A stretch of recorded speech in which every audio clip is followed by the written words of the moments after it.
Imagine you meet the perfect man.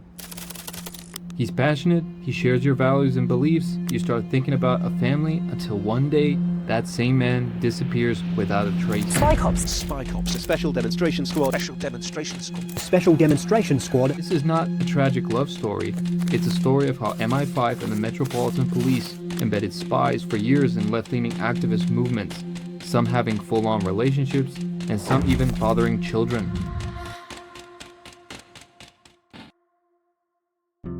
For the world, 1968 was proving to be a very wild year. Anti-war protests were breaking out in the US due to the Vietnam War. They spread across cities, campuses, and even in front of the White House. France also had its fair share of riots, which led to the occupation of some factories and universities. The Prague Spring was ushering in a wave of liberalization all across Czechoslovakia. The UK was no different, and on March 17, 1968, a movement against the war in Vietnam and Britain's support of it led 10,000 people in front of the US Embassy in Grosvenor Square, leading to clashes with police that left 86 people injured and 200 people arrested. This event, coupled with other happening in the world, had spooked the highest levels of government. It was then decided that the only way of gaining credible information about these groups was by infiltrating them. The police believed that inside sources could be untrustworthy, and the only way of doing it correctly was by undercover officers posing as activists themselves, attending meetings, forming deep bonds of friendship and long-term relationships, all while being active in the scene. The Socialist Workers' Party, animal rights groups, anti-racist groups, and ecological groups all fell victim to the new SDS, or Special Demonstration Squad. But how many of these groups were actually planning to commit serious crimes?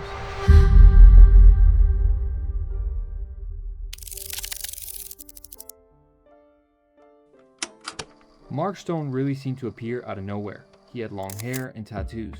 He was very keen on environmental activism and soon joined a movement known as Earth First. He fit like a glove within the organization. People said that he was very easy to get along with and would make everybody very comfortable. Stone became so enmeshed in the community that around 200 people from the group turned up to his 40th birthday. Mark had a relationship with a woman known as Lisa Jones from 2004 to 2010.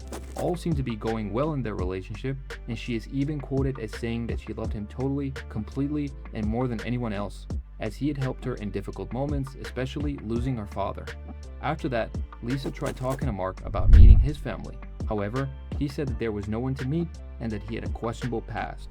Little did Lisa or anyone in Earth First knew, but Mark Stone was actually Police Constable Mark Kennedy, gathering intel on various left-wing groups, and that using a fake passport, he had traveled to 22 countries to attend various protests. But what made him indispensable to the group was the fact that he had a van and was very generous with his money. Presumably, while driving members of the group to their homes, Mark would listen in on conversations and would write down where various people lived. Driving a van seems to be a common theme because it's something another woman spoke of when she was talking about her past relationship with a man named Mark Cassidy. Cassidy and Allison were both part of anti-fascist groups. Similarly to Mark Kennedy, Cassidy had a van and would drive people back from meetings while being charismatic and easygoing. But when asked about his family, he would deflect, saying that his father had been killed by a drunk driver and that he did not get along with his mother. On the one occasion Allison was about to meet his grandpa, he quickly canceled, saying that he happened to be away at a church outing on that day. Safe to say that another opportunity never presented itself. After a 5-year relationship, Cassidy had left Allison a letter stating that after months of battling depression, he had decided to move to Germany, a tactic that undercovers used to disengage from the persona they created, in the hopes that the people associated with them wouldn't look for them anymore. On one other thing that Mark Kennedy and Mark Cassidy, or should I say Mark Jenner, had in common was that despite being in long-term relationships with Lisa and Allison respectively, they were actually married with kids.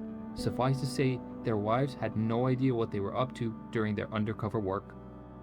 SDS also had a tradecraft manual. It talks about blending in with activists it calls, quote, wearies, by growing your hair out long and appearing, quote, untidy. The manual also suggests avoiding sexual relationships. However, that looks like it wasn't the case for Mark and Mark. But above all is the very troubling practice of the adoption of dead children's identities. In other words, they would pick someone close to their age if they had lived and memorize details about them, such as where they lived, where they went to school, local landmarks in the city, well-known establishments in the area.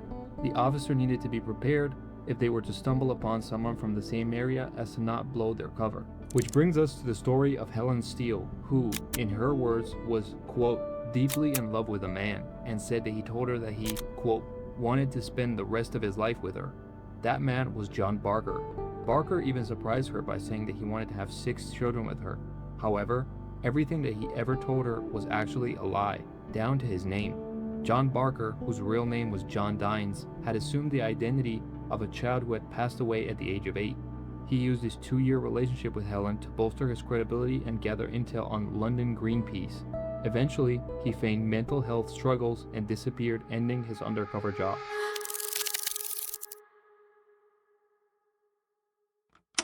How many children did you have while you were undercover?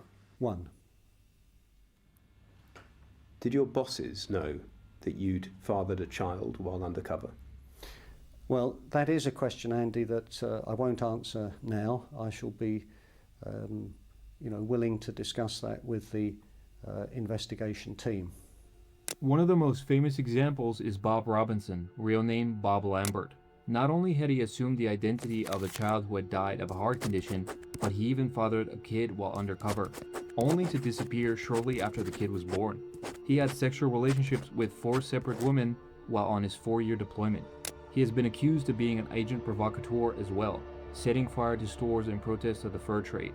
Lambert has rejected the accusations, saying, quote, "It was necessary to create the false impression that I was a committed animal rights extremist to gain intelligence as to disrupt serious criminal conspiracies. However, I did not commit serious crime such as planting an incendiary device at that store." Interestingly enough, not only was Lambert not reprimanded, but he was actually promoted to a senior managerial role within the SDS and later even receiving an MBE for, quote, services to policing. But what exactly caused this carefully crafted covert operation to fall like a house of cards? The first revelation came straight from Lisa. Her and Mark Stone were on vacation in Italy, and while looking for her sunglasses in his car, she had stumbled upon a passport and a phone. The passport had the name Mark Kennedy, and the phone had emails addressed to Kennedy from his wife and kids. Lisa and her friends did a background check on Mark and figured out that he was living a double life the whole time. He was confronted and confessed to everything. When the story was reported, it caused a significant uproar, quashing a huge trial and overturning the convictions of ecological activists. Police attempted to distance themselves from Kennedy by saying that he was just a, quote, rogue officer who had gone off the rails during his deployment. However, the ball was already rolling and there was nothing stopping it. After reading about the story, the women started seeing a pattern with not only how their relationship started, but also how they ended. Mark Jenner, John Dines, and Bob Lambert all had gotten into relationships to bolster their credibility within a certain group. They showed enthusiasm for being in a relationship with these women, only to feign some kind of problem and disappear without a trace in a foreign country. However, without concrete proof, nothing official was ever going to be launched, which is where Peter Francis came into play. Tonight, a new twist in one of the biggest police scandals of recent years. Peter Francis, a former undercover police officer who accused Scotland Yard of being involved in a smear campaign against the family of the murdered black teenager Stephen Lawrence. Francis was an SDS officer ordered to spy on Stephen Lawrence's family.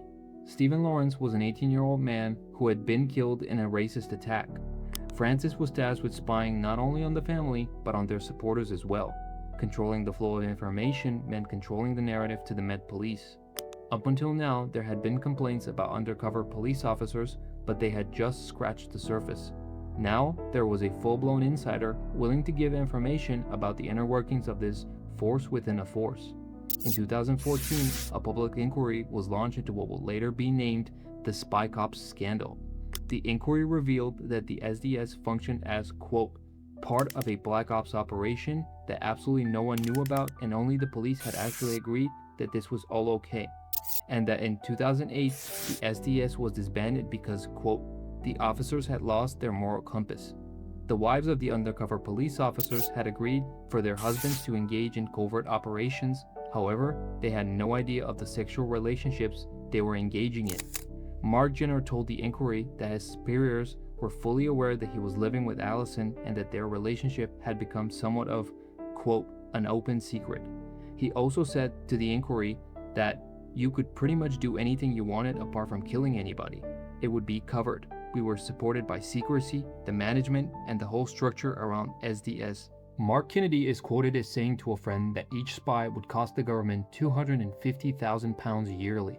The SDS operated for over 4 decades and infiltrated over 1,000 political groups, rarely leading to anything substantial other than the clear abuse of power showcased by officers and their superiors. How efficient they were, I'll leave up to your judgment.